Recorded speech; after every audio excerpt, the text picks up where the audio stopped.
This is a short leadership conversation for pastors and leadership teams that are part of our venture church network. We're having a leadership conversation on fatigue. One of the things I discover, and you probably experience too, is that we often end up carrying all kinds of things that people around us are completely unaware. Demands seem to be higher, expectations of what we do are sometimes unclear. And the burden of being everything to everybody is kind of one of those traps that we can easily fall into if we're not careful. Fatigue, though, is not always burnout. Sometimes we just start getting numb, or we get emotionally to the end of our rope. We become impatient, we have decision fatigue, and we're just not very excited about ministry.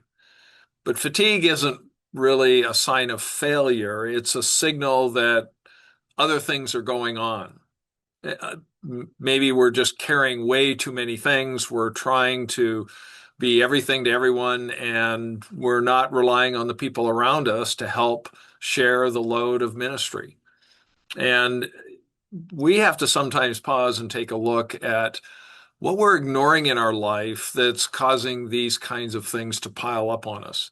I'm always reminded that Jesus withdrew and prayed by himself. He got together with the Father and just spent huge amounts of time just praying and talking to his heavenly Father. He took the disciples at times off the ministry path and got them into a place where they could be alone, where they could rejuvenate and recoup and just get away from the busyness and the pace of ministry.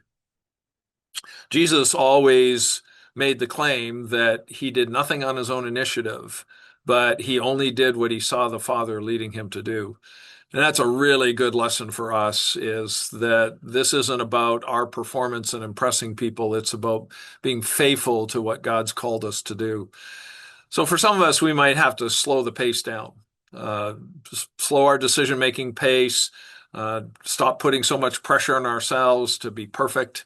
Uh, Sometimes we just need to pause and be honest with the Lord about where we're at. And it's amazing when we're just really straightforward with God, how much room the Spirit of God can take in our life and help us find rest and peace when we're willing to stop and listen to Him.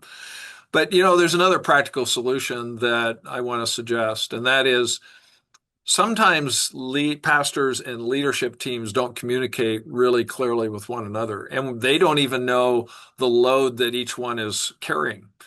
And we also fail to realize that maybe there's some really capable people around us that we can share the ministry load and entrust them with the responsibility of certain ministry tasks or burdens, even if they're doing it differently than the way we would do it.